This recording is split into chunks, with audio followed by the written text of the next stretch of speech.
नमस्कार जय हिंद दोस्तों, मैं दशंकर पांडे स्वागत करता हूं आपका अपने चैनल बूस्ट पॉजिटिव एजुकेशन पे। तो आज का थंबनेल आपने देख लिया होगा। और हाँ, आज हम बात करेंगे यूपीएसआई के सबसे महत्वपूर्ण टॉपिक मूल विधि पर। और मूल विधि के अंदर जो अभी हाल ही में चेंजेस हुए हैं, जिसमें हम भारतीय न्याय संहिता बीएनएस के बारे में आज हम जानेंगे। आपको पता है कि आईपीसी में जब से बदलाव हुआ है, उसके बाद से बीएनएस हमारे लिए बहुत महत्वपूर्ण हो गया है। और इससे पहले जो हमारा यूपीएसआई का एग्जाम हुआ था, उसमें आईपीसी से रिलेटेड क्वेश्चन पूछे गए थे, क्योंकि तब बीएनएस इंट्रोड्यूस नहीं हुआ था। लेकिन जब से 2023 में बीएनएस आया है, अब ये श्योर है कि बीएनएस से प्रश्न आपके इस यूपीएसआई में बनना तय है। तो चलते हैं, देखते हैं। हम लोग देखेंगे आज बीएनएस वन शॉर्ट वीडियो होगा हमारा ये। आज हमने 50 स्लाइड बना रखी है आपके लिए, जहां पे 20 स्लाइड में हम थ्योरी के बारे में देखेंगे, प्लस उसके बाद जो थ्योरी हम लोग पढ़ेंगे उस पे हमारा जो प्रैक्टिस सेट होगा और वो हम लोग देखेंगे। और मैं आपको एकदम गारंटी देता हूं कि बहुत रिसर्च करने के बाद जो मुझे लगता है कि एग्जाम में इससे बियॉन्ड आपके प्रश्न नहीं बन सकता है, उन्हीं चीजों के यहाँ पे मैं क्या किया हूं, शामिल किया हूं। और हम लोग क्या करेंगे, सबसे पहले देखेंगे थ्योरी। थ्योरी के बाद उसी से रिलेटेड जो प्रश्न बन सकते हैं, उन 30 प्रश्नों को हम लोग सॉल्व करेंगे। और उसके बाद मुझे नहीं लगता कि इसके अलावा आपको कहीं और भटकने की जरूरत पड़ेगी। अगर आपने इन थ्योरी को और साथ ही आपने इस प्रैक्टिस को कर लिया, तो विश्वास मानिए आपको दोबारा बीएनएस, सिर्फ मैं बीएनएस की बात कर रहा हूं, उसको पढ़ने की जरूरत नहीं पड़ेगी। क्योंकि एक बात समझिए, हम एग्जाम देने जा रहे हैं, 40 क्वेश्चन का एग्जाम होगा। जो मैं सिर्फ इसके पोर्शन की बात कर रहा हूँ, जीएस वाले पोर्शन की, जिसमें पॉलिटी का वेटेज लगभग 60 से 70% का है। और पॉलिटी के वेटेज में जो 70% है, उसमें से मैं कह रहा हूं 35 या 40% आपका मूल विधि पूछी जाएगी। और मूल विधि पूछी जाएगी, और मूल विधि मतलब लगभग मैं कह रहा हूं 15 क्वेश्चन पूछा जाएगा। और मूल विधि का टॉपिक इतना लंबा है, उसमें बीएनएस से लेकर के हर एक चीज उसमें क्या शामिल की गई। तो आपको क्या लगता है कि सिर्फ बीएनएस से ही आपको 5 क्वेश्चन दे देगा या 7 क्वेश्चन दे देगा? ऐसा नहीं है। 2 से 3 क्वेश्चन आपके बनने हैं, और वो बहुत सतही प्रश्न होंगे। ऐसा नहीं कि बहुत डीप में जाकर के आपसे उस पर रिसर्च करवा रहा है, ये करवा रहा है, ऐसा वैसा। तो बहुत डीप में पढ़ने की हमको इसकी आवश्यकता भी नहीं है। जो हमारे लिए महत्वपूर्ण है, उतना ही अगर बार बार आप पढ़ेंगे तो आपके दिमाग में रट जाएंगे, उससे बियॉन्ड कहीं कुछ जाएगा ही नहीं। इसी चीज को मैं ध्यान में रख करके क्या किया हूं, ये पीडीएफ तैयार किया हूं। और आपसे यहाँ पे सहयोग की जरूरत है। आप एक बार वीडियो को जरूर देखिए। अगर आपको सही लगे तो कमेंट भी करिएगा, यहाँ पे बताइएगा कि मुझसे क्या गलतियां हुई और क्या मुझे और इंप्रूव करने की यहाँ पे जरूरत है। तो चलते हैं बिना किसी देरी की, सबसे पहले हम थ्योरी पे चलते हैं और अपनी शुरुआत करेंगे। तो यहाँ पे आपको सबसे पहले दिख रहा है कि हमारी जो यूपीएसआई भर्ती है, जहां पे आप दरोगा बनने के लिए सोच रहे हैं कि हमको दरोगा बनना है, उसी को लेकर के मूल विधि का हमारा टॉपिक है। ये थ्योरी प्लस प्रैक्टिस बैच होगा, और ये एक बार पढ़ने के बाद आपकी सारी झंझट यहाँ पे खत्म हो जाएगी, क्योंकि संपूर्ण बीएनएस प्रश्नों के साथ हम यहाँ पे क्या करेंगे, सॉल्व करेंगे। चलते हैं सबसे पहले अपने, हमारा यहाँ पे उद्देश्य क्या होगा इसको पढ़ने का, इसको समझ लेते हैं। तो भारतीय न्याय संहिता, जिसको हम बीएनएस बोलते हैं, 2023 जो आई इंट्रोड्यूस हुई है, यहाँ पे हम सभी अध्याय उसके देखेंगे, क्योंकि अध्यायों से प्रश्न आपके एग्जाम में जरूर पूछेगा। ये तय है कि बीएनएस के जो 20 अध्याय हैं, उनमें कौन सा अध्याय किस चीज के बारे में बात करता है, और किस अध्याय में कितनी धाराएं शामिल की गई हैं, यहाँ से आपसे क्वेश्चन पूछ सकता है। तो धाराएं जो है उनके एक नजर में पहले, सबसे पहले हम लोग क्या करते हैं, इसको देख लेते हैं, उसके बाद आगे चलेंगे। सबसे पहले एक क्या नाम है, परिचय देखते हैं।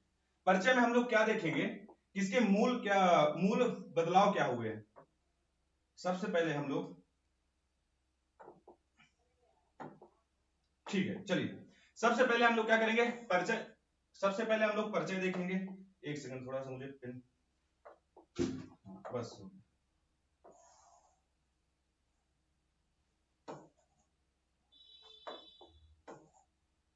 ब्लैक ही है, ठीक है कोई बात नहीं।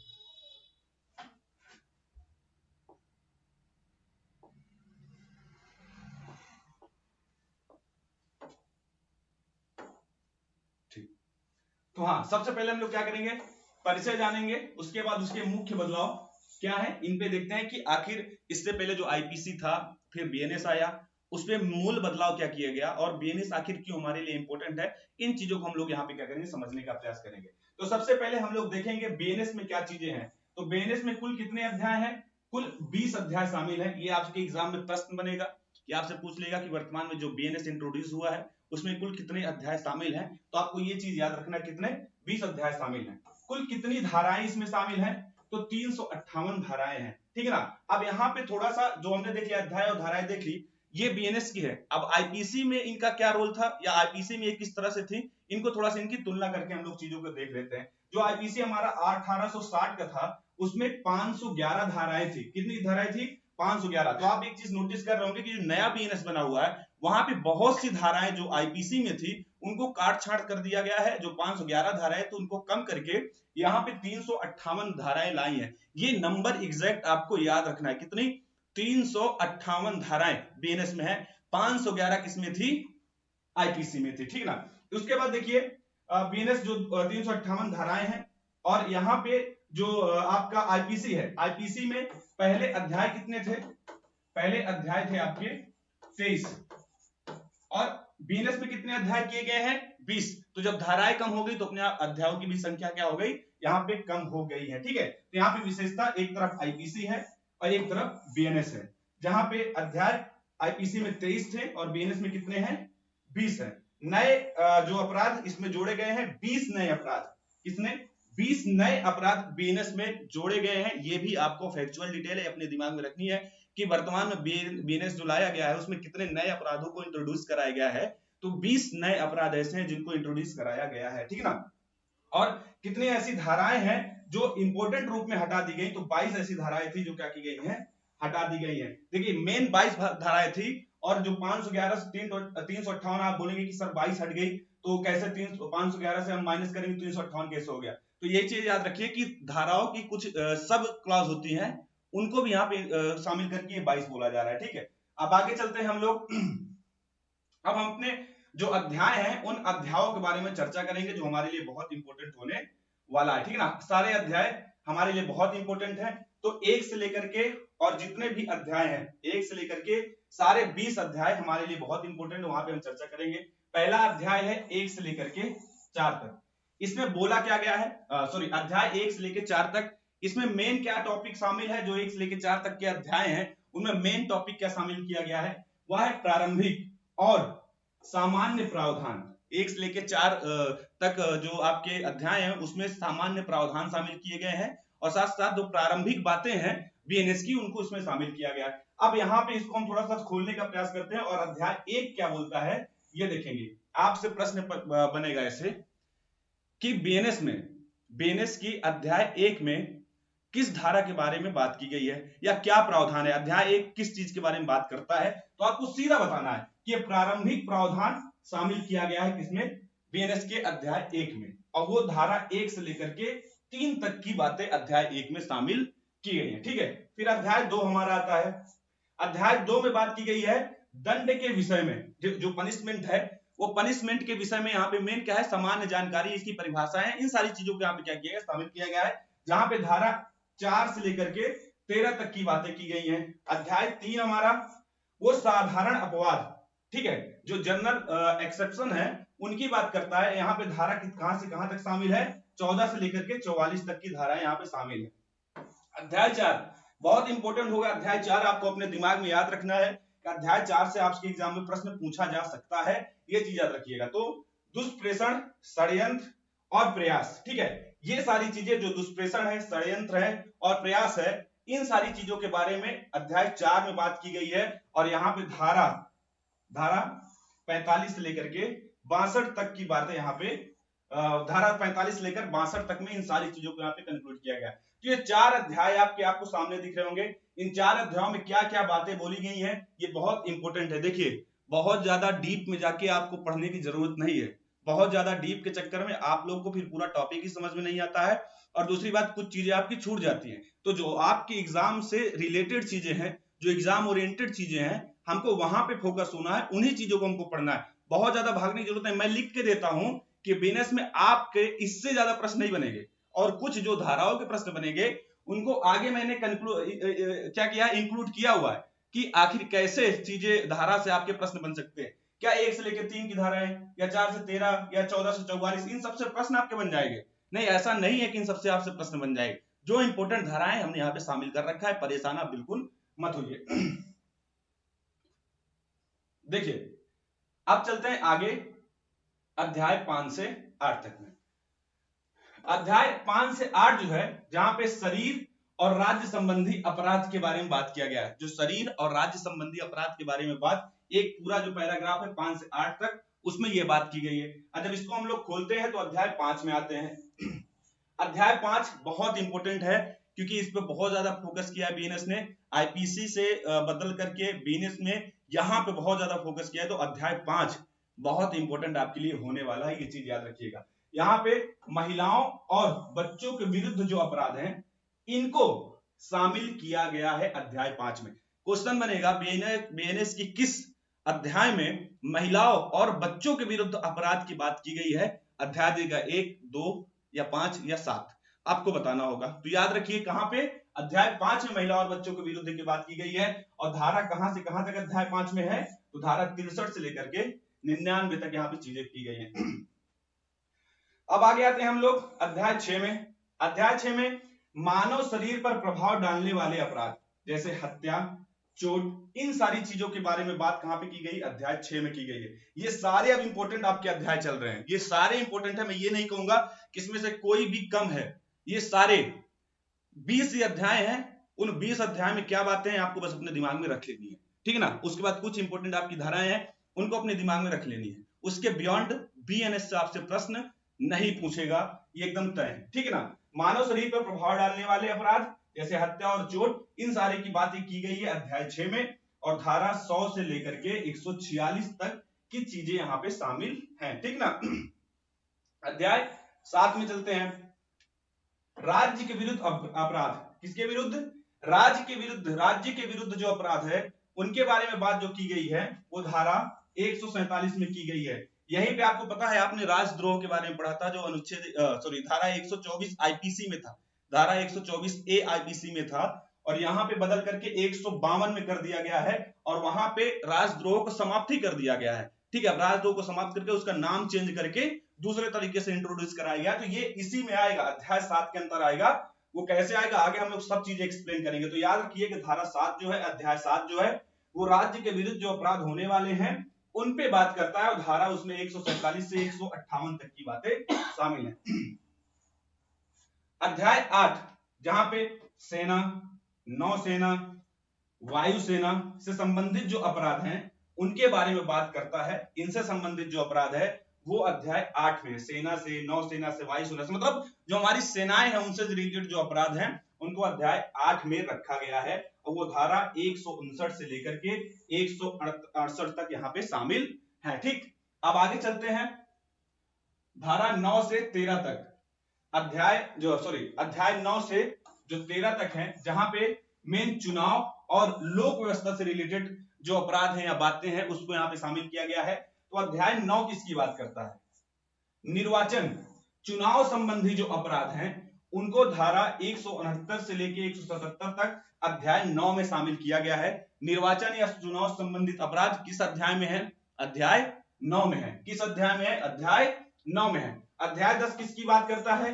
अध्याय 10 सिक्के, नोट, बैंक या नोट संबंधी अपराध, जो धारा 178 से 188 तक है, वो यहाँ पे बात की गई। तो सिक्के, नोट, बैंक मतलब पैसे से रिलेटेड जो अपराध हैं वो अध्याय 10 में यहाँ पे शामिल किया गया है, ये चीज याद रखिएगा, ये बहुत इंपॉर्टेंट है आपका।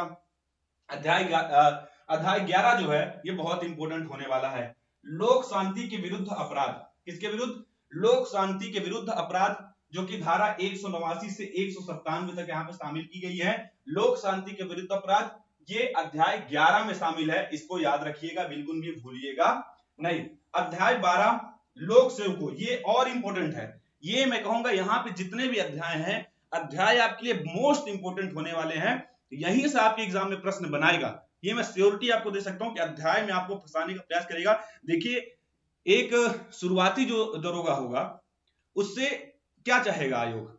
उससे आयोग ये चाहेगा कि उसको बस थोड़ी बहुत जानकारी हो, वो कम से कम धाराओं के बारे में, अध्यायों के बारे में, इन सारी चीजों के बारे में जानता हो। बाकी सिलेक्शन होने के बाद उसको प्रॉपर ट्रेनिंग दी जाती है, प्रॉपर हर एक चीज पढ़ाया जाता है, समझाया जाता है, वो वहां पे और चीजें सीखेगा। यहाँ पे जरूरी है कि आपकी इसके बारे में जानकारियां हों, और बहुत डीप के चक्कर में लोग फिर चीजें गलतियां करके चले जाते हैं, क्योंकि एक चीज डीप पढ़ने जाएंगे दूसरा आपका छूट जाएगा, क्योंकि इतना कम समय आपके पास है और साथ साथ इतना बड़ा, इतना ब्रॉड सिलेबस है। तो जरूरी है कि आप इन चीजों को समझें कि हमको क्या पढ़ना है और क्या छोड़ना है, ये आपके दिमाग में चीजें पता होनी चाहिए। तो अध्याय 12 जो है वो लोक सेवकों द्वारा उनसे संबंधित जो अपराध हैं उसकी बात करता है। कौन बात करता है? अध्याय 12 इसकी बात करता है। तो धारा 198 से लेकर के 205 तक में इसमें बातें सारी बोली गई हैं। ठीक है, आगे चलते हैं। अध्याय 13, यहाँ पे लोक सेवकों के विधि पूर्ण प्राधिकार का अवमान, ठीक है ना, लोक सेवकों के विधि पूर्ण प्राधिकार का अवमान की बात करता है। कौन? अध्याय 13। ये दोनों देखिए कितना सिमिलर है, अध्याय 12 और अध्याय 13। पहला क्या है? लोक सेवकों के द्वारा या उनसे संबंधित जो अपराध हो रहा है वो चीज बोली जा रही।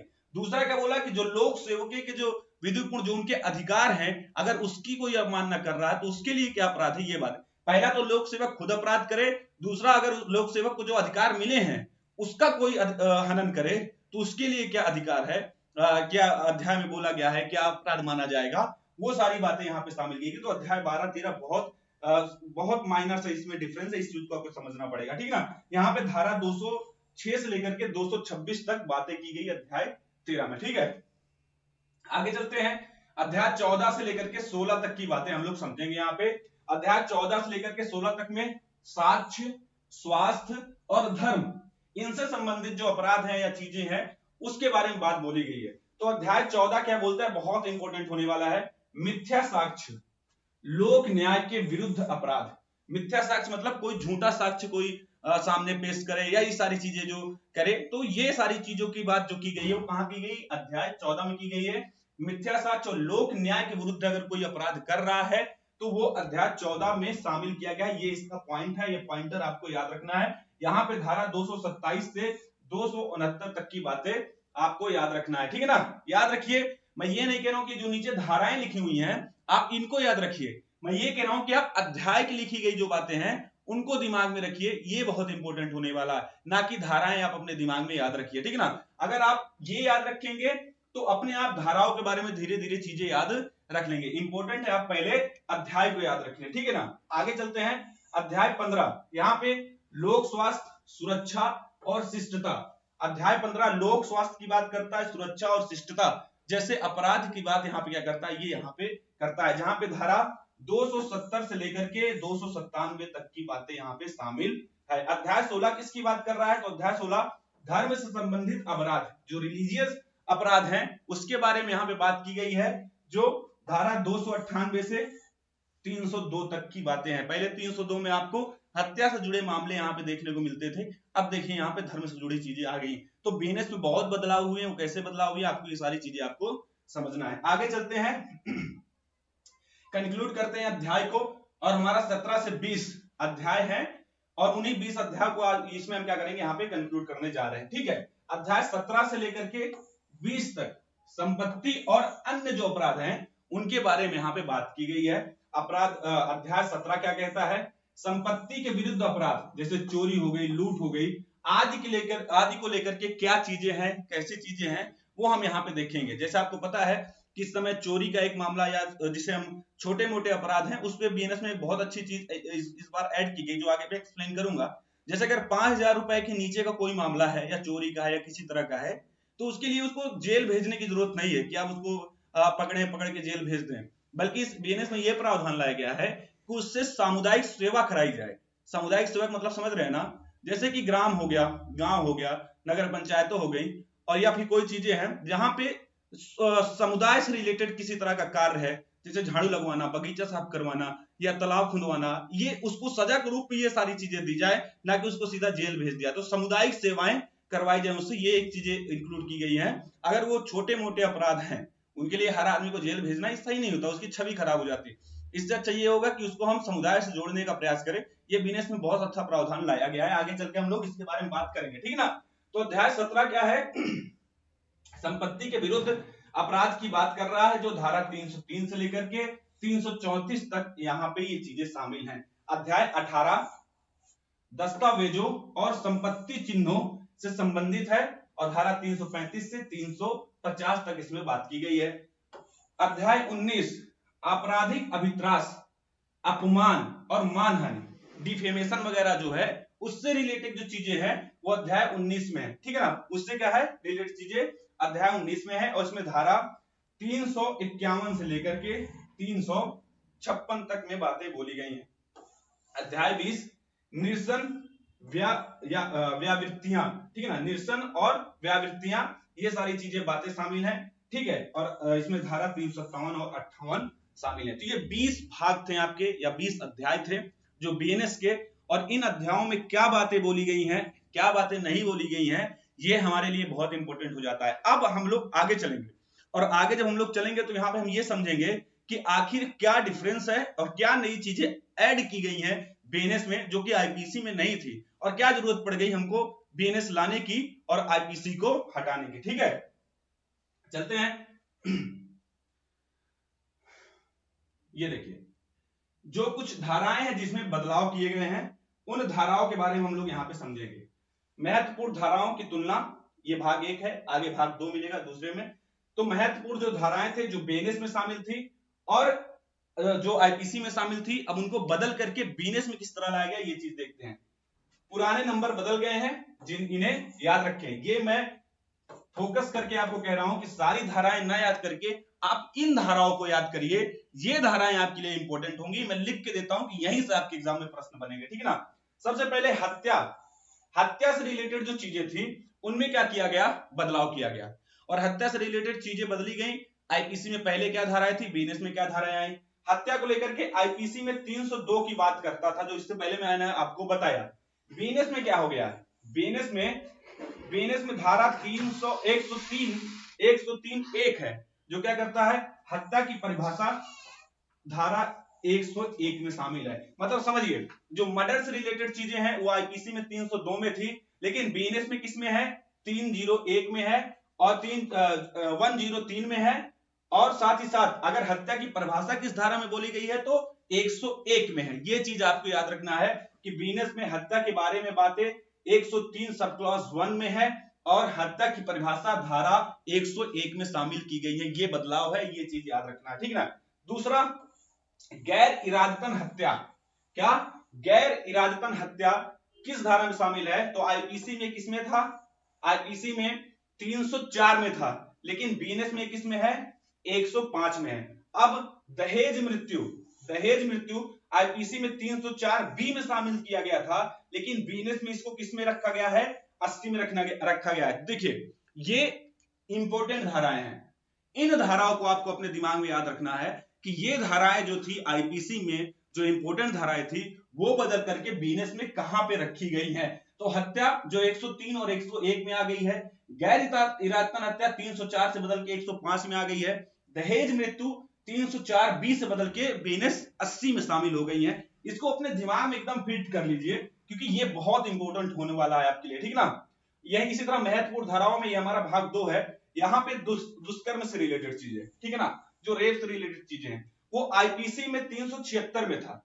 आईपीसी 376 बोलता था दुष्कर्म से बातें, दुष्कर्म की बातें, लेकिन बीएनएस में क्या किया गया, इसको 64 धारा किसमें, 64 में शामिल किया गया, और साथ ही साथ इसके जो प्रावधान है उसको बहुत ज्यादा कठोर कर दिए गए। क्या कर दिए, बहुत ज्यादा कठोर कर दिए गए। नाबालिग यहाँ पे 18 से नीचे माना गया, और उससे अगर 18 वर्ष के नीचे किसी भी नाबालिग के साथ किसी तरह का दुष्कर्म या रेप किया जाता है तो उसको बीएनएस 64 के तहत पकड़ा जाएगा, उसको सजा दिलाई जाएगी, और बहुत ही कठोर सजा होगी, यहां तक कि फांसी या फिर उसको क्या नाम है, आजीवन कारावास दिया जा सकता है, ठीक ना। सामूहिक दुष्कर्म, गैंग रेप आईपीसी 376 डी में था, याद रखिए, गैंग रेप जो है वो 376 डी में था। एक सेकंड, ठीक है, लेकिन बीएनएस में किस में रखा गया, 70(1) में। याद रखिए, सामूहिक दुष्कर्म गैंग रेप जो है आईपीसी 376 डी में था, लेकिन बीएनएस में 70(1) सब क्लॉज 1 में शामिल किया गया है। धोखाधड़ी ये आईपीसी 420, ये बहुत इंपॉर्टेंट है कि 420 जैसे जो शब्द हैं वो समाज के लिए एक कलंक था। आपको पता है कि किसी भी व्यक्ति को अगर किसी तरह का अगर तुम 420 हो, तुम ये है वो, ये 420 ऐसा नहीं बोला जाता था, क्योंकि आईपीसी की जो धारा है वो 420 थी, जिसकी वजह से 420 इतना बदनाम हो गया कि अब उसको पूछो ही मत कि हर एक आदमी को 420 करके क्या नाम बुलाया जाना शुरू कर दिया। कोई भी व्यक्ति है अगर किसी तरह का उसके साथ फ्रॉड हुआ, सामने वाले को 420, तुम बहुत बड़े 420 हो, ये है वो। ये आईपीसी की धारा थी 420 जो धोखाधड़ी से रिलेटेड था। अब इसके ये 420 चीजें हटा ही दी गई, ठीक है ना। और बीएनएस में 318(4), अब 420 शब्द कानूनी रूप से खत्म हो चुका है, ठीक है ना, खत्म हो चुका है, ये चीज याद रखना। तो बीएनएस में किसमें है, 318(4) हो गई है धोखाधड़ी, जिसको हम चीटिंग बोलते हैं, 420 नहीं बोलते हैं, ये चीज याद रखिएगा, ठीक ना, बहुत फेमस वर्ड है। आगे चलेंगे। अब यहां पे देखिए कुछ और धाराएं हैं जिनके हमको क्या करनी है, तुलना करनी है, जिनको हमको क्या करनी है, तुलना करनी है। संपत्ति और अन्य अपराध, इनसे तुलना करने हैं, ये इंपोर्ट। देखिए मैं यहां पे कह रहा हूं कि धाराएं तो 358 है, क्या 358 धाराएं याद करेंगे आप? इतने साल से पॉलिटी के अनुच्छेद याद कर रहे हैं, क्या सारे अनुच्छेद याद कर रहे हैं? लेकिन यहाँ पे 358 धाराएं याद करनी है। सिर्फ 358 धाराएं नहीं याद करनी है, आपको इस तरह 900 धाराएं याद करनी हो जाएगी, क्योंकि आईपीसी से तुलना करके आपको याद करना पड़ेगा। 511 उसमें की, 358 इसमें की, लगभग 900 धाराएं आप कैसे याद करेंगे भाई? क्योंकि अगर इसमें क्या बोला गया तो आईपीसी में क्या बोला गया था, वो कहां पे क्या चीजें थी, ऐसे याद करेंगे तो बड़ी दिक्कत हो जाएगी। इसलिए जरूरी है कि जो इंपॉर्टेंट चीजें हैं उनको हम अपने दिमाग में याद रखें, उनको हम समझें, तो हमारे लिए चीजें क्या हो जाएगी, आसान हो जाएंगी, ठीक ना। चलते हैं संपत्ति और अन्य अपराध की तुलना करते हैं कि कहां पे आईपीसी में क्या था और बीएनएस में क्या चीजें हैं। तो यहां पे देखिए चोरी की जो बात है, जो चोरी है वो आईपीसी में 379 में बात की गई थी। बीएनएस में इसको बदल करके धारा 303 सब क्लॉज 2 में रखा गया है। लूट रॉबरी से रिलेटेड है, आईपीसी 392 था, बीएनएस में 309 सब क्लॉज 4 में इसको रखा गया है, ठीक ना। डकैती आईपीसी 395 में थी और बीएनएस में से 310 की सब क्लॉज 2 में रखा गया है। वही मानहानि डिफेमेशन, जो मैंने इससे पहले आपको बताया, आईपीसी में 499 से 500 में था और बीएनएस में ये क्या है, 356 में शामिल किया गया है। विधि विरुद्ध जमाव, विधि विरुद्ध जमाव मतलब ये जहां पे बहुत लोग इकट्ठे होते हैं, संघ बनाने का प्रयास करते हैं, सम्मेलन बनाने का प्रयास करते हैं, उनको पहले अपने थाने में जाकर के उनसे वो लेना पड़ता है, अनुमति लेनी पड़ती है। बिना अनुमति के ऐसी चीजें की जा रही तो विधि के विरुद्ध माना जाता है। अगर ऐसी चीजें हैं, विधि विरुद्ध जमाव, अनलॉफुल असेंबली अगर हो रही कहीं पे, जो पहले आईपीसी 144 थी, अब वो क्या है वर्तमान में, बीएनएस की 189 में बोला जाएगा ऐसा, ठीक है, 189 में बोला जाएगा ऐसा, ये चीज याद रखिए। बहुत इंपॉर्टेंट धाराएं हैं जिनके बारे में हमने अभी चर्चा किया। इन धाराओं को आपको अपने दिमाग में रखना है, हर तरह से याद रखना है, बिल्कुल भी इसको क्या करना है, भूलना नहीं है, ठीक है। अब बीएनएस में 5 सबसे बड़े बदलाव, 5 सबसे बड़े बदलाव और 2 हम विशिष्ट बदलाव के बारे में बात करेंगे। 5 सबसे बड़े बदलाव कौन से हैं बीएनएस में, वो जानना जरूरी, क्योंकि यहां से आपके एग्जाम में प्रश्न बनेगा, ठीक है, यहां से आपके एग्जाम में प्रश्न पक्का बनेगा। वो 5 बड़े बदलाव कौन से हैं, आइए इनके बारे में हम लोग चर्चा करते हैं। पहला तो है आपका मॉब लिंचिंग। मॉब लिंचिंग जिसको हम हिंदी में भीड़ हिंसा भी बोलते हैं। क्या बोलते हैं इसको हम लोग हिंदी में? भीड़ हिंसा बोलते हैं। भीड़ हिंसा क्यों बोलते हैं? जहां पे भीड़ के द्वारा न्याय करने का प्रयास किया जाए, उनकी नजर में न्याय होता है लेकिन कानून की नजर में वो हिंसा मानी जाती है। भीड़ हिंसा इन द सेंस कि कोई चोर पकड़ा गया, आप उसको पकड़ करके थाने में ना दे करके सारे लोग मिलकर के वहीं पे न्याय कर दिए और बेचारा न्याय पा करके सीधा स्वर्ग लोक सुधार गया। अब स्वर्ग जाए कि नर्क वो मैं नहीं जानता, लेकिन वो कहानी हो गई यहाँ पे। तो ये भीड़ हिंसा मानी जाएगी। और भीड़ हिंसा का कुछ नियम है, अगर 5 से 4 लोग हो गए तो भीड़ हिंसा के तहत नहीं आएगा, लेकिन 5 लोग हैं या 5 से ऊपर लोग हैं तो भीड़ हिंसा के तहत आएगा। तो एक एग्जांपल समझिए कि अगर 4 लोग चोर को मार रहे हैं तो वो भीड़ हिंसा के तहत नहीं आएगा, लेकिन अगर 5 लोग हो गए या 5 से अधिक उस चोर को मार रहे हैं तो वो भीड़ हिंसा के तहत आ जाएगा। तो यहां पे आपको ये चीज समझना है कि भीड़ हिंसा का एक नियम है, एक परिभाषा है, उसको हमको अपने दिमाग में याद रखना है, क्योंकि अगर एग्जाम में आपसे पूछ लिया तो वो चीजें आपको याद रखनी पड़ेगी, ठीक ना। आईपीसी में भीड़ हिंसा के बारे में कोई बात नहीं था, कोई कानून ही नहीं था। इससे पहले बहुत इस पे विवाद चला, जहां देखी वहीं पे भीड़ हिंसा, जब से कि गाय हत्या वगैरह पर रोक लगी, उसके बाद कहीं पे भी गौ तस्करी को लेकर के कोई मामला सामने आता था, हमको दिखता था, तो लोगों को पकड़ करके वहीं पे भीड़ हिंसा कर दी जाती थी, ठीक है ना। ये सारी चीजों को देखते हुए आईपीसी में जो चीजें नहीं थी, बीएनएस में बहुत बड़ा बदलाव लाया गया कि मॉब लिंचिंग बहुत बढ़ रही है। चाहे वो लॉ जिहाद से संबंधित मामला हो, देख लिया गया, पकड़ लिया गया, तो उसके बाद वहां पे भीड़ हिंसा हो गई, या गौ तस्करी, या इस धार्मिक रूप में मॉब लिंचिंग बहुत बढ़ने लगी थी, सांप्रदायिक रूप में मॉब लिंचिंग बहुत बढ़ने लगी थी। इसीलिए मॉब लिंचिंग को बीएनएस में शामिल किया गया और बहुत इंपॉर्टेंट चीजें थी ये आपके एग्जाम में आएगा। देखिए इन चीजों पे आप फोकस करिए ना, इधर उधर सारी चीजें पढ़ने से कोई फायदा नहीं। सारी बुक ला के रख लेंगे आप, सारा बीएनएस पूरा चाटेंगे, कोई मतलब नहीं उसका। यहाँ पे आप आइए, फोकस करिए जो आपके एग्जाम में पूछे। पहले इतना ही रट के दिखाइए, उसके बाद दूसरी तरफ जाइए ना, क्योंकि ये तो इंपॉर्टेंट है, ये तो मोस्ट इंपॉर्टेंट के तहत है। अगर आप इसको रट लेंगे तब आप दूसरे तरफ जाइए, तब आपको लगेगा कि हाँ अब मेरी चीजें सही होनी शुरू हो गई है, ठीक है ना। अब आगे चलते हैं हम। बीएनएस में आईपीसी में कोई बात नहीं थी मॉब लिंचिंग की। बीएनएस की धारा 103 सब क्लॉज 2 के तहत इसे स्पष्ट परिभाषित किया गया। इसकी परिभाषा बहुत इंपॉर्टेंट है। सबसे पहले तो ये धारा किसमें है, दूसरी बात इसकी परिभाषा क्या है। तो क्या किया गया है, परिभाषा क्या किया गया है, ठीक है। यदि 5 या उससे अधिक लोग, यदि 5, याद रखिए, यदि 5 या इससे अधिक लोग जाति के रूप में, या मतलब जाति को आधार बना करके कि मैं ब्राह्मण हूं, या फिर किसी क्या नाम है दूसरे जाति के लोग को मार रहा हूं, ठीक है ना, और हमने हिंसा कर दी, या फिर क्या नाम है समुदाय के रूप में, ठीक है ना, कोई दूसरा समुदाय है, एक मुस्लिम समुदाय है, वो क्या नाम है हिंदू समुदाय से, या जैन समुदाय से, या जैन समुदाय है बौद्ध समुदाय से, इस चीज पे, या आपसी, जरूरी नहीं है कि एक दूसरे पे ही किया जाए, आपस में भी ऐसी चीजें हो सकती हैं, ठीक है ना। तो मॉब लिंचिंग मेनली क्या है, इन चीजों पे बहुत ज्यादा चीजें हो रही थी, क्योंकि आपसी चीजें तो बहुत कम होती है, लेकिन एक दूसरे में चीजें बहुत ज्यादा होती हैं। इसी को रोकने के लिए मॉब लिंचिंग का कंसेप्ट लाया गया, ठीक है ना। आदि के आधार पर हत्या करते हैं तो मौत की सजा या आजीवन कारावास का प्रावधान किया गया है। बहुत इंपॉर्टेंट है, ये 5 बड़े बदलाव में से पहला सबसे बड़ा बदलाव हमको बीएनएस के रूप में यहाँ पे दिखता है। अब आगे चलते हैं। छिनैती, जिसको हम स्नैचिंग बोलते हैं। स्नैचिंग, आजकल आप समझ रहे हैं कि सोने का रेट कितना ज्यादा बढ़ गया। सोने का तो छोड़िए, चांदी का रेट 150 100 क्या बोलते हैं 1.5 लाख के ऊपर चला गया ना।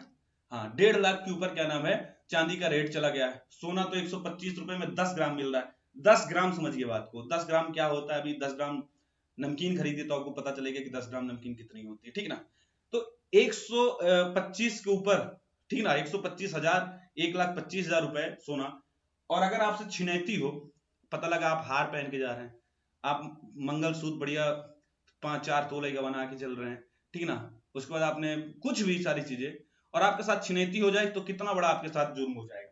इसीलिए आईपीसी में क्या चीजें थी और बीएनएस में इसको क्या किया गया, ये चीज आपको यहाँ पे समझना जरूरी है, ठीक है ना। आईपीसी में छिनैती को लेकर के इसे चोरी 379 या लूट 390 के बीच में रखा जाता था। स्पष्ट धारा नहीं थी, कोई स्पष्ट धारा नहीं थी। कभी कभी किसी छिनैती को चोरी मान लिया जाता था, या कभी उसको लूट में कंसीडर कर दिया जाता था। इसीलिए छिनैती कैसी है उसके लिए एक स्पष्ट ही प्रावधान लाया गया, वो हमारे लिए जरूरी है। तो बीएनएस में इसके लिए धारा 304 में, तो छिनैती के लिए स्पेशल धारा हो गई 304, ठीक ना, विशेष प्रावधान किया गया है। इसका महत्व क्या है, या यूपी पुलिस, मतलब ये क्यों महत्वपूर्ण है, क्योंकि यूपी पुलिस यूपीएसआई के लिए बहुत ही महत्वपूर्ण बदलाव है। क्योंकि आपको पता है छिनैती जैसी चीजें नॉर्मल है समाज के अंदर, हत्या जैसी चीजें डेली नहीं होती, लेकिन छिनैती जैसी चीजें आपको डेली हर एक क्षेत्र में, हर एक समाज में देखने को मिलती है। इसीलिए यूपी पुलिस सीएसआई में छिनैती का प्रश्न आपसे बन सकता है, क्योंकि आप यूपीएसआई का ही एग्जाम देने जा रहे हैं, ठीक है। आगे चलते हैं हम लोग। तीसरा सबसे बड़ा बदलाव जो हमारा है वो संगठित अपराध से है, ऑर्गेनाइज्ड क्राइम। ऑर्गेनाइज्ड क्राइम आपको अच्छी तरह से पता है कि इसमें किसी एक विशेष व्यक्ति के द्वारा कार्य नहीं किया जाता या अपराध नहीं किया जाता, एक संगठित अपराध होता है। संगठित अपराध मतलब ये कि एक ग्रुप या गैंग होती है, वो एक क्रम में एक से दूसरे से तीसरे से चौथे से ऐसे क्या होती है, जुड़ी हुई होती है। जैसे मान लीजिए कि स्मगलिंग हो गई, जैसे कि मान लीजिए ड्रग्स की वो तस्करी हो गई, जैसे कि मान लीजिए मानव तस्करी हो गई, जैसे कि मान लीजिए हथियारों की तस्करी हो गई। ये कोई एक विशेष व्यक्ति के द्वारा नहीं किया जाता। ये तस्करी जो है या फिर ये सारी चीजें जो हैं, ये संगठित अपराध के तहत आते हैं, जहां पे बहुत लोग शामिल किए जाते हैं। तो संगठित ऑर्गेनाइज्ड क्राइम के लिए बीएनएस में धारा 111 का प्रावधान लाया गया है। पहली बार सिंडिकेट, माफिया और गिरोहों द्वारा किए गए अपराधों को सामान्य कानून में शामिल किया गया है। पहले इसके बाद इसके लिए कोई बहुत विशेष कानून नहीं था, इसके लिए अलग से कानून बनते थे, जैसे यूएपीए ऐसे कानून, ठीक है ना, और मोफा क्या बोलते हैं इसको, मकोका वगैरह या गैंगस्टर एक्ट, ये सारे एक्ट आते थे जिसमें संजय दत्त वगैरह पकड़ाए गए थे, गैंगस्टर एक्ट वगैरह में आपको पता हो। तो ये पहले एक्ट थे, अलग से लाए जाते थे, आईपीसी में कोई विशेष इनका प्रावधान नहीं था, लेकिन इसके लिए भी बीएनएस बनाया गया और बीएनएस में क्या ऑर्गेनाइज्ड क्राइम के लिए अलग से कुछ कानून लाए गए। वो किस धारा में है, वो धारा 111 में यहाँ पे शामिल किया गया है, ठीक है ना। तो ये चीज हम लोग दिमाग में याद रखेंगे। आगे चलते हैं। चौथा, आतंकवादी कृत्य, टेररिस्ट एक्ट जो है वो बीएनएस की धारा 113 में शामिल की गई है। आतंकवाद को परिभाषित किया गया है और इसे सामान्य दंड संहिता का हिस्सा बनाया गया है। जैसे इससे पहले मैंने बताया, इससे पहले जो टेररिस्ट एक्ट है इनके लिए अलग से कानून बनते थे, कोई विशेष कानून नहीं था, ठीक है ना। टेररिस्ट एक्ट के लिए अलग से कानून, जैसे एनआईए वगैरह जो अलग से नियम बनाते थे, उसके लिए यूएपीए हो गया, अनलॉफुल एक्टिविटीज एक्ट जो हो गए, ये सब अलग से एक्ट थे। लेकिन अब क्या किया गया, ये सामान्य कानून के रूप में भी आ गया है, ठीक ना। तो सबसे पहले अगर कोई व्यक्ति टेररिस्ट एक्ट में पकड़ा जाएगा तो बीएनएस की 113 उसके ऊपर लगाई जाएगी, उसके बाद फिर ये सारे एक्ट और जो होंगे वो आएंगे, या फिर पहले आएंगे, कुछ भी है। अब सामान्य कानूनों के तहत भी उसको पकड़ा जा सकता है। ये चीजें याद रखिए कि आतंकवादी कृत्य अब शामिल किया गया है, ये पहले आईपीसी में नहीं थे, बीएनएस में अभी इंट्रोड्यूस हुए हैं, जो धारा 113 में ये सारी बातें बोली गई। पांचवा, सामुदायिक सेवा, जो इससे पहले मैंने आपको एक्सप्लेन किया था कि सामुदायिक सेवा कैसे कराई जाएगी, क्या होगी सारी चीजें। देखिए ये यहाँ पे देखिए इंपॉर्टेंट है, छोटे मोटे चोर हो गए, छोटी मोटी अपराध हो गए, किसी का फोन चुरा लिए 2000 का 4000 का बेचारे, और बेच करके पी के पड़े हुए, ठीक है ना। या फिर क्या नाम है, जा रहे थे रास्ते में किसी की कुर्सी मिल गई, उसको चुरा लिए, रास्ते में जा रहे थे साइकिल खरीदी, उसको चुरा के बेच लिए, 500 रुपए जेब में आ गया। तो ऐसे अपराधियों को आप क्या करेंगे, जिनको अपने भांग पीने की आदत के लिए चोरी करना पड़े, जिनको अपने क्या नाम है नशे की लत को पूरा करने के लिए चोरी करना पड़े, ठीक ना। तो वो बेचारे किसी ना किसी तरह से ग्रस्त हैं, उनको आप पकड़ करके जेल में बंद भी कर देंगे, 4 दिन बाद फिर आप उनसे परेशान होकर उनको जेल से छोड़ देंगे, फिर वही कृत्य शुरू कर देंगे। तो इसके लिए जरूरी है कि उनको पकड़ा जाए तो उनके साथ जेल में ना भेज करके उनको क्या किया जाए, विशेष तरह का उनको सजा दी जाए। तो वो सजा क्या है, छोटे अपराधों जैसे नशा करना, 5000 से कम की चोरी या मानहानि के लिए जेल के बजाय सामुदायिक सेवा को दंड के रूप में जोड़ा गया है। बहुत इंपॉर्टेंट है ये याद रखिएगा, ये स्टेटमेंट आपसे बनेगा, ठीक है, कि इसमें से कौन सी नई चीज इस बार जोड़ी गई है, तो आपको ये चीज याद रखनी है, ठीक है ना। अब आगे चलते हैं हम लोग, और विशेष कुछ चीजें हैं, ये बहुत विशेष बदलाव हैं, इस विशेष बदलाव को आपको दिमाग में रखना है। ये 5 बड़े बदलाव थे जो हमने इससे पहले देखा, अब ये विशेष बदलाव है, 2 विशेष बदलाव हैं जो आपको अपने दिमाग में रखना है। पहला क्या है, महिलाओं के प्रति अपराध, ये विशेष बदलाव की श्रेणी में है। जैसे नाबालिग से रेप, 18 से कम आयु की लड़कियों से रेप पर आजीवन कारावास या मृत्यु दंड, ठीक है। यहां पे जैसे कि 16 साल माना जाता था, 17 साल नहीं, 18 से नीचे किसी तरह का कोई भी नाबालिग के साथ अगर रेप होता है, 18 से नीचे वाले नाबालिग माने जाएंगे, तो सीधा कारावास होगा और मृत्यु दंड होगा। इसके अलावा और कुछ अगर प्रूफ हुआ तो सीधा कारावास और मृत्यु दंड, और कोई दूसरा इलाज नहीं है इसका। दूसरा सबसे इंपॉर्टेंट यहां पे देखिए ये वाला, क्योंकि लॉ जिहाद का मुद्दा आपने बहुत बार सुना है, और लॉ जिहाद बहुत इंपॉर्टेंट हो चुका था कि इस पे एक किसी तरह का विशेष कानून है कि एक धर्म से रिलेटेड जुड़ करके दूसरे धर्म को अपने तरफ चीजें करना, ये लॉ जिहाद में थी कि भैया मान लीजिए हम मुस्लिम समुदाय से हूं और हिंदू समुदाय की लड़की शादी कर लिया और बाद में अपना उसका धर्म परिवर्तित करवा रहा हूं जबरदस्ती, तो ये लॉ जिहाद की श्रेणी में आ गया। या फिर मैं हिंदू लड़का हूं, मुस्लिम लड़की से शादी करके उसका धर्म जबरदस्ती धर्म परिवर्तित करवाना, ये देखें आप नॉर्मल ऐसा कर सकते हैं, लेकिन आपका उद्देश्य यही है कि हमको इससे शादी करनी है क्योंकि हमको धर्म परिवर्तन करवाना है, तो ये लॉ जिहाद की श्रेणी में आता है, ठीक ना। तो इसको लेकर के कानून बनाया गया है।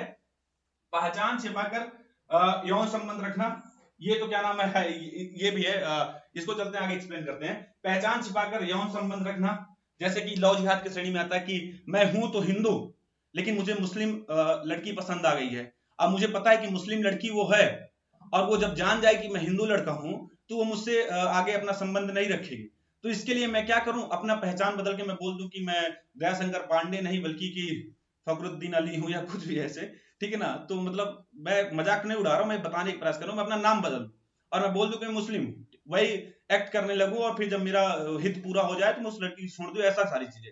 तो पहचान छिपा करके यौन संबंध रखना सेक्शन 69 के तहत यहां पे चीजें क्या बोली गई है, यदि कोई अपनी पहचान छिपाकर, जैसे झूठा नाम बताकर, ठीक है ना, या शादी का झांसा देकर के यौन संबंध बनाता है। यहाँ पे देखिए सिर्फ नाम छुपाना ही नहीं, मैंने किसी लड़की को पसंद किया, उसने मुझे पसंद किया, हमने खूब चैटियाया, हमने खूब बात किया, और बाद में ये सारी चीजें हो गई कि हमने उसे बोला हाँ तुम मेरी जान हो, तुम मेरी ये हो, या तुम मेरे ये हो, तुम मेरे वो हो, ठीक है ना, और हम तुमसे ही शादी करेंगे, और जब तक हमारा अपना हित पूरा नहीं हुआ, आपको पता है कौन सा हित, और जैसे वो हित पूरा हो गया, हमने बोला कि तुम कौन हम कौन, ऐसा वैसा, तो पहले तो आपने अपना हित पूरा करने के लिए उसको झूठा दिलासा दिया है कि हम तुमसे शादी करेंगे, ये करेंगे, तुमको घुमाएंगे, स्पेन घुमाएंगे, ये करेंगे, वो करेंगे, ठीक है। लेकिन बाद में क्या हुआ, जैसे तुम्हारा हित पूरा हुआ, आपने उसको छोड़ने का सोच लिया, चाहे आप लड़की हो चाहे लड़का हो, ठीक, ये चीज दिमाग में रखिएगा। तो ये चीजें अभी किसके तहत आएंगी, पहचान छिपाकर यौन संबंध सेक्शन 69 के तहत। तो यहाँ पे शादी का झांसा देना भी शामिल है। यहाँ पे आप अगर यौन संबंध बनाता है तो इसे धारा 69 के तहत अपराध माना जाएगा। ये इसलिए अक्सर चर्चा में रहता है क्योंकि लौ जिहाद वाला जो मामला है यहीं से उठता है, यहीं से क्या होता है, लौ जिहाद वाला मामला उठता है, ठीक है। तो ये याद रखिएगा, महिलाओं के प्रति अपराध विशेष रूप में चीजें की गई है। पहला तो उनके रेप से संबंधित, दूसरा उनके साथ जो लौ जिहाद वाली चीजें होती हैं, या उनका फायदा उठाने के लिए उनसे झूठ बोला जाता है, या अपना आइडेंटिटी बदली जाती है, इन सारी चीजों पे जो बदलाव होगा वो यहाँ पे हमको देखना है। अब आगे चलते हैं, राजद्रोह सेक्शन का अंत बहुत इंपॉर्टेंट है। इसको लेकर के बहुत लोगों को हमेशा विवाद रहता था कि मुझे राजद्रोह में फंसा दिया गया, ये कर दिया गया, वो कर दिया गया। इसके लिए सरकार ने बहुत अच्छा किया कि ये नए बदलाव लाएं। इस बदलाव के तहत राजद्रोह का अंत ही कर दिया गया है। उसके लिए नई चीजें लाई गई हैं। कैसे क्या लाई गई हैं आपको मैं बताता हूं। पहले आईपीसी की धारा 124A में राजद्रोह को पूरी तरह से खत्म कर दिया गया है। पहले क्या था, राजद्रोह आईपीसी की धारा 124A में शामिल था, अब बीएनएस में इसको पूरी तरह से खत्म कर दिया गया। बीएनएस में एक नई धारा जोड़ी गई जो धारा 152 है। यह धारा लाई गई है जो सरकार की आलोचना को अपराध नहीं मानती है। राजद्रोह में पहले अगर आपने सरकार की आलोचना भी कर दी तो वो राजद्रोह की श्रेणी में आ सकती थी, वो तो सरकार के ऊपर डिपेंड करती थी कि इसको हम राजद्रोह माने या ना माने। लेकिन अब क्या है, अब सरकार की आलोचना आप खुला तरीके से कर सकते हैं, ठीक है ना, तो वो राजद्रोह की श्रेणी में नहीं आएगा। लेकिन याद रखिए, थोड़ा अपने जुबान को साइलेंट मोड में रखे, ऐसा नहीं कि आप किसी को कुछ भी बोल रहे। जब मानहानि के केस धारा 356 के तहत आप कोई भी लगा सकता, तो सरकार भी आपके ऊपर लगा सकती है, इस चीज को याद रखिएगा। मतलब एक सीमा में रह करके, वो सीमा क्या होगी कि यदि कोई भारत की एकता, अखंडता और संप्रभुता को खतरे में नहीं डालता है, इसको अगर ध्यान में रख करके सरकार की आलोचना कर रहा है तो उसको दंडित नहीं किया जाएगा। लेकिन अगर वो खतरे में डालता है, अगर वो भारत की एकता को, अखंडता को, संप्रभुता को खतरे में डालता है तो उसको दंडित किया जाएगा। अगर नहीं डालता है तो आप आराम से सरकार की आलोचना करिए, कोई दिक्कत नहीं होने वाली है। तो ये जो चीजें थी, इन चीजों को हमने क्या किया, बहुत बेहतरीन तरीके से समझ लिया है। मुझे लगता है कि थ्योरी में इससे अधिक आपसे कोई भी चीजें नहीं पूछी जाएगी। अगर आपने इन चीजों को अपने दिमाग में रख लिया तो विश्वास मान के चलिए ये बहुत आपके लिए पर्याप्त है, बहुत भटकने की जरूरत नहीं है। अब हमारा अगला सेक्शन जो बहुत इंपॉर्टेंट है, हम यहां से 30 प्रश्न सॉल्व करेंगे। और याद रखिए ये 30 प्रश्न बहुत इंपॉर्टेंट होने वाले हैं। जो ऊपर हमने चीजों को देखी, वहां पे किस तरह प्रश्न आपके एग्जाम में बनेंगे, उन प्रश्नों पे हम लोग क्या करेंगे, यहां पे चर्चा करेंगे, ठीक है। चलिए ठीक,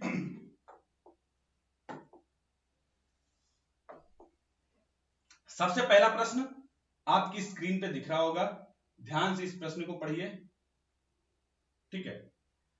प्रश्न नंबर पहला, भारतीय न्याय संहिता बीएनएस 2023 में कुल कितने अध्याय हैं। अभी हमने पढ़ा कि भारतीय न्याय संहिता जो है बीएनएस में कुल कितने अध्याय हैं, क्या 23 है या 20 है, 25 है या 18 है। तो आपको अच्छी तरह से पता है कि जो आपका आईपीसी 1860 था, जहां पर 23 अध्याय थे। कितने अध्याय थे, 23 अध्याय थे और 511 धाराएं थी, जो इससे पहले हमने यहां पे देखा। ठीक, उसको यहां पे बदल करके बीएनएस लाया गया और बीएनएस में नई चीजें क्या हो गई जो 2023 में आया, यहां पे 20 अध्याय और 358 धाराएं शामिल की गई हैं। तो आपको अच्छी तरह से पता है कि इसका एग्जैक्ट सही आंसर क्या होने वाला है। क्या सही आंसर होगा? 20 यहां पे आपका सही आंसर हो जाएगा। सही सही बताइएगा, क्या इसका आंसर आपको पता था? क्या इसका आंसर आपको लगता है कि आप करते तो आप कर ले जाते? ठीक है ना, मुझे बताइए। ब्लैक ले लेते हैं तो ज्यादा सही रहेगा। हाँ ठीक, ये छोड़ दे रहा है। अच्छा ठीक है,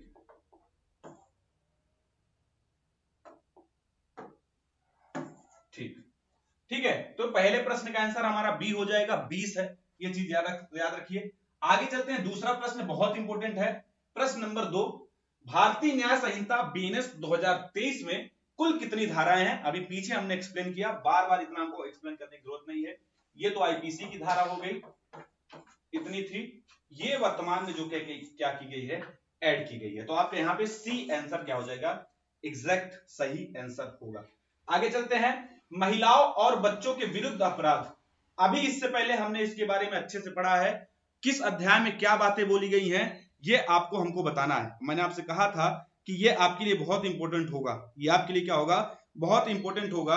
आप इसको बताइए कि महिलाओं और बच्चों के विरुद्ध अपराध, जो offence against womens and children, किस अध्याय में वर्णित है? तो क्या अध्याय 4 है, अध्याय 5 है, अध्याय 6 है या अध्याय 8 है? तो अभी हमने चर्चा किया कि अध्याय 5 जो है वो महिलाओं और बच्चों के विरुद्ध अपराध की बात करता है। ऐसे ही आपके एग्जाम में प्रश्न बनेंगे मूल विधि के, विश्वास मानिए, इससे बियॉन्ड कुछ भी नहीं बनना। ठीक है, इससे बियॉन्ड कुछ भी नहीं बनना है।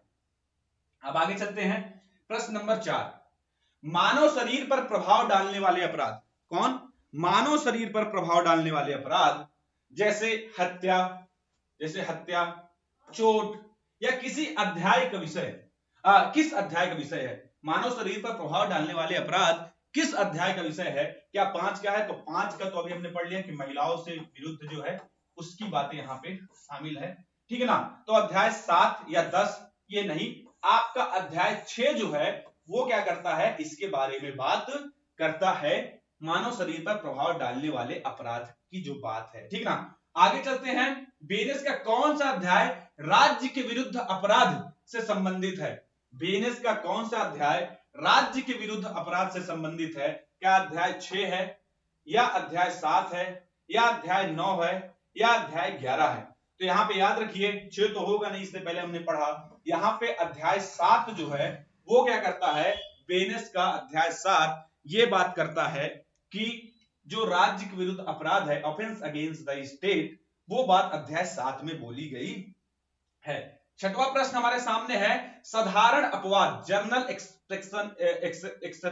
एक्सेप्शन जो है, जैसे आत्मरक्षा का अधिकार, किस अध्याय में शामिल किया गया है? आत्मरक्षा का अधिकार किस अध्याय में शामिल किया गया है? तो याद रखिए अध्याय 3। अध्याय 3 क्या है? ये बताता है साधारण अपवाद, जिसमें आत्मरक्षा का अधिकार, जनरल एक्सेप्शन जो है उसकी बात यहाँ पे बोली गई है। ठीक है, आगे चलते हैं, अध्याय 17 का संबंध किस विषय से है? आपको यह बताना है कि अध्याय 17 जो है वो किस विषय से संबंधित है। अध्याय 17 चैप्टर 7 का संबंध किस विषय से है? क्या दस्तावेजों का संबंधित अपराध है?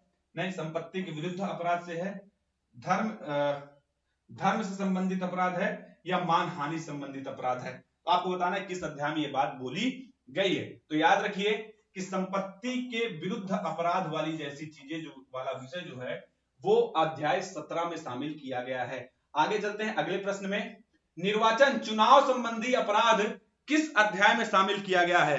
किस अध्याय में चुनाव संबंधी अध्याय रखा गया है? तो अध्याय 9 इसकी बात करता है। अभी हमने सारे अध्यायों के बारे में अच्छे से पढ़ा है, एक बार और फिर आप अच्छे से पढ़ लीजिएगा, देख लीजिएगा, तो आपको सारी चीजें अच्छे से याद हो जाएगी। ठीक है ना, आगे चलते हैं, 9वां, मानहानि से जुड़े प्रावधान किस अध्याय में शामिल किए गए हैं? मानहानि से जुड़े प्रावधान किस अध्याय में शामिल किए गए हैं? तो अभी हमने आपको बताया 356 जो है 356 वो 19वें में ही तो आएगा। 57 और 58 अध्याय 20 की बात है। ठीक है, तो अध्याय 19 में मानहानि डिफेमेशन से जुड़े प्रावधान शामिल किए गए हैं अध्याय 19 में। आगे चलते हैं प्रश्न नंबर 10। बेनस में धारा 1 से 3 किस अध्याय के अंतर्गत आता है? धारा 1 से 3 बीनस में किस अध्याय के अंतर्गत आता है? तो आपको पता है अध्याय 1, जिसे हम प्रारंभिक भी बोलते हैं, तो ये चीज याद रखिएगा, ठीक ना।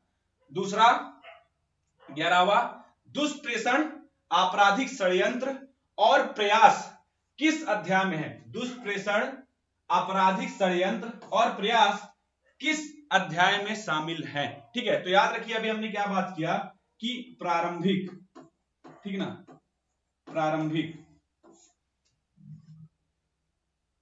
प्रारंभिक, हाँ ठीक, प्रारंभिक दंड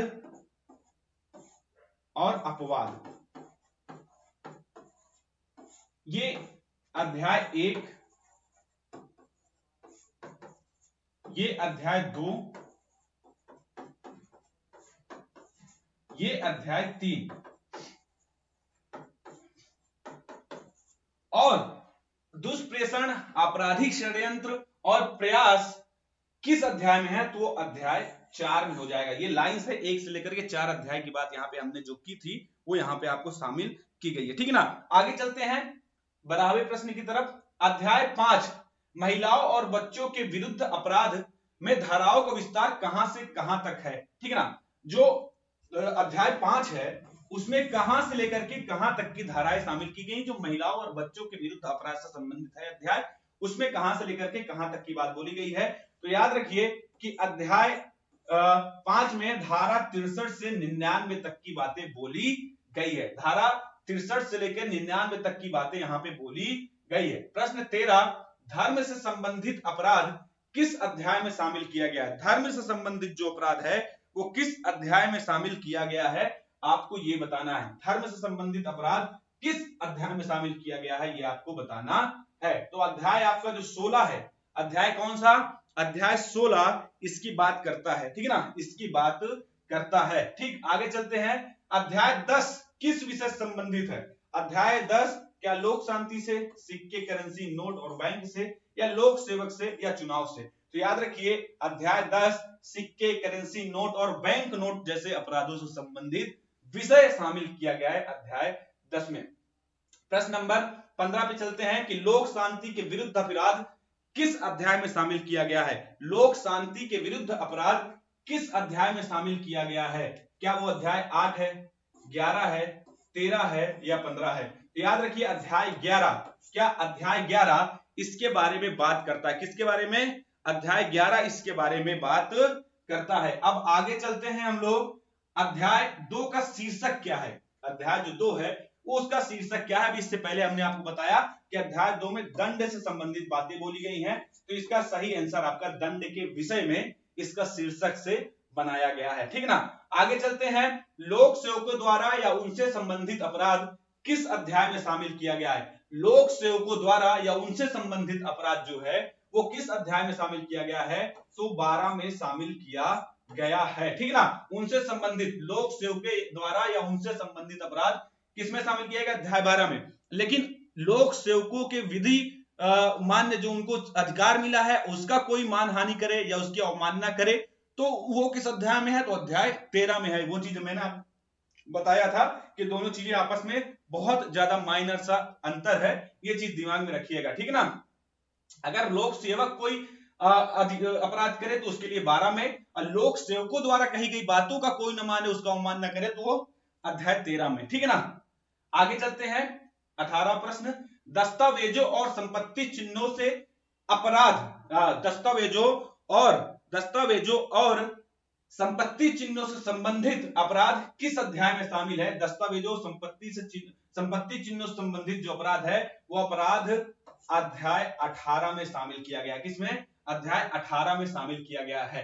प्रश्न नंबर 19, बेनेस का अंतिम अध्याय, अध्याय 20 किससे संबंधित है? तो हमने आपको पहले ही बताया कि अध्याय 20 निरसन और व्यावृत्तियां, रिपील एंड सेविंग से संबंधित चीजें यहाँ पे क्या है? शामिल की गई है। ठीक है, किसमें? अध्याय 20 में। इसका आखिरी प्रश्न हमारा होगा अध्याय से संबंधित, सेना, नौसेना, वायुसेना से संबंधित अपराध किस अध्याय में शामिल किया गया है। ठीक है, सेना, नौसेना, वायुसेना संबंधित अपराध जो है वो किस उसमें शामिल किया गया है, आपको इसको बताना है।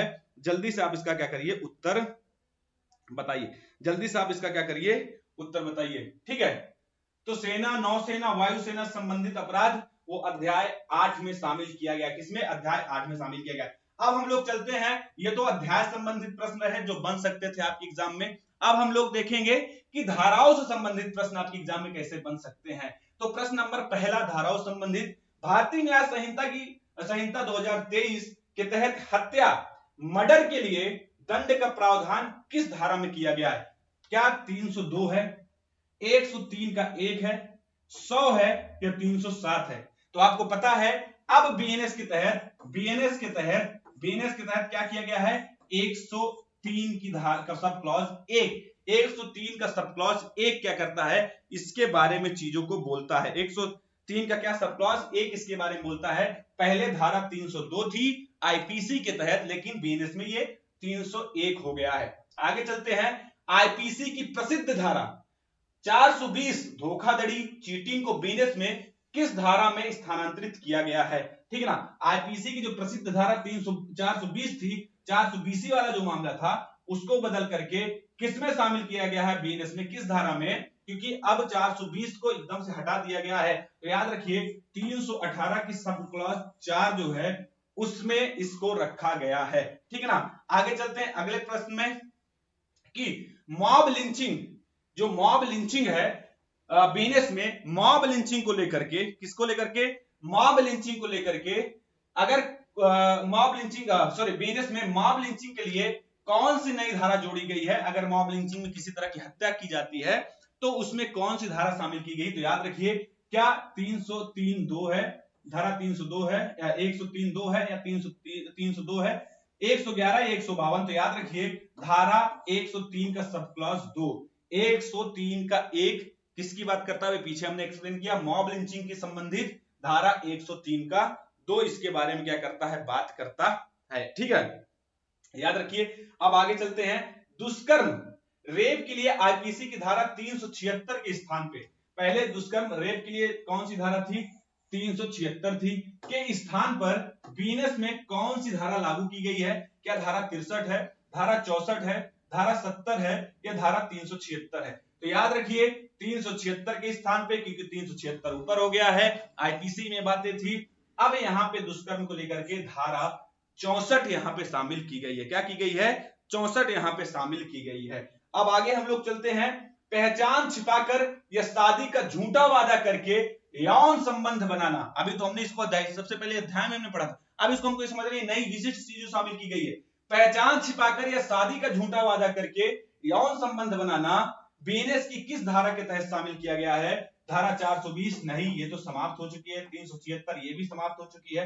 308 नहीं है, बल्कि धारा जो 69 है, 69 है, वो क्या है? शामिल की गई है। किससे? यौन संबंध बनाना, झूठा वादा करने पर या झूठा शादी का वादा करना, ये सारी चीजें शामिल की गई है। ठीक है ना, आईपीसी की धारा 124A जो राजद्रोह को समाप्त करके बीएनएस में देशद्रोह के लिए कौन सी नई धारा लाई गई है? क्या धारा 124 है, समाप्त कर दी गई? नहीं, 150 नहीं है, 300 भी नहीं है, धारा 152 इसके बारे में बोलता है। बहुत इंपॉर्टेंट होगा ये प्रश्न, इसको अपने दिमाग में याद कर लीजिएगा। ठीक है, क्या कर लीजिएगा? याद कर लीजिएगा। आगे बीएनएस में स्नैचिंग को लेकर के पहली बार, स्नैचिंग को लेकर के क्या किया गया है? पहली बार विशिष्ट अपराध माना गया है, या किस धारा में शामिल किया गया है? छिनैती को किस धारा में रखा गया? तो याद रखिए धारा 304, धारा 304 छिनैती से संबंधित है, स्नैचिंग से संबंधित है, इसके लिए एक धारा बनाई गई है। ठीक है, पहली बार संगठित अपराध, किसके लिए? पहली बार संगठित अपराध को बीएनएस की धारा में क्या किया गया है? शामिल किया गया है। किसमें शामिल किया गया है? पहली बार संगठित अपराध, ऑर्गेनाइज्ड क्राइम या माफिया को बीएनएस की किस धारा में परिभाषित किया गया है? तो धारा 111, धारा 111 क्या है? इस पे बात करता है। आगे बीएनएस में छोटे अपराधों के लिए दंड के रूप में कौन सा नया विकल्प जोड़ा गया है?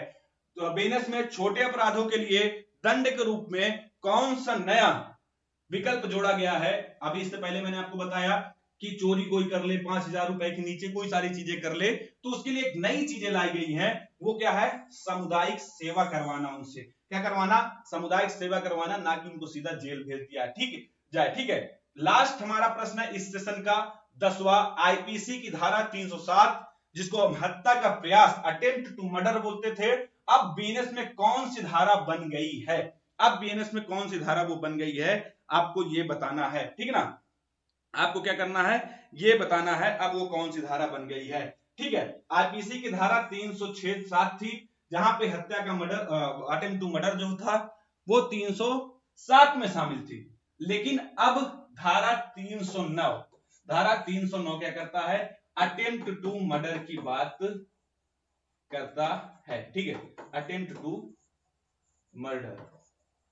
ठीक है, धारा कौन? बीएनएस की धारा 309 इसके बारे में बात बोलता है। देखिए हमने क्या किया, सारी चीजों को देखिए। अगला प्रश्न है, नहीं ठीक है ना, हमारा क्या है, एक चीज समझिए आप बात को, कि हमने क्या किया, सारी चीजें अच्छे से एक्सप्लेन कर ली, देख ली क्या अध्याय कैसे क्या। उसके बाद 30 जो इंपॉर्टेंट प्रश्न थे अध्याय से रिलेटेड और इंपॉर्टेंट धाराओं से रिलेटेड, उनके बारे में हमने चर्चा कर ली। अब मैं आपको लिख के देता हूं, ये क्लास अगर आपने 102 बार सिर्फ देख ली, ज्यादा नहीं, सिर्फ 102 बार आपको इस क्लास को देखने की जरूरत है। अगर आपने 102 बार इस क्लास को देख ली तो विश्वास मानिए अब आपको बीएनएस कहीं से कुछ भी पढ़ने की जरूरत बिल्कुल नहीं है। मेरा विश्वास मानिए आप, ठीक है ना, ये मेरा विश्वास मानिए, उसके ज्यादा आपको भी पढ़ने की अब कोई भी जरूरत नहीं रहेगी। ठीक है, ये मूल विधि की एक बार पढ़ने वाली क्लास है, बार बार पढ़ने वाली क्लास नहीं है। बार बार आपको पढ़ने की कोई जरूरत नहीं है, एक बार पढ़िए और सारा झंझट अपना खत्म करिए। क्या करिए? एक बार पढ़िए और सारा झंझट अपना आप खत्म करिए। ठीक है, बीएनएस की ये थ्योरी प्लस प्रैक्टिस क्लास ये खत्म हो गई। अब हम क्या करेंगे आगे, मूल विधि से रिलेटेड ऐसे ही इंपॉर्टेंट जो टॉपिक हैं उनको हम लोग कवर करेंगे, बेहतरीन तरीके से देखेंगे, समझेंगे। ठीक है, इसको आपको देखने की जरूरत है पूरा। अगर आपने पूरा यहां तक देख लिया तो बहुत खुशी की बात है, और वीडियो को शेयर कर दीजिए, लाइक कर दीजिए और चैनल को एक बार सब्सक्राइब कर दीजिए। ठीक है, फिर ऐसे बेहतरीन वीडियो के साथ मिलेंगे, तब तक के लिए मैं दयाशंकर पांडे आपसे इजाजत चाहता हूं। नमस्कार, जय हिंद।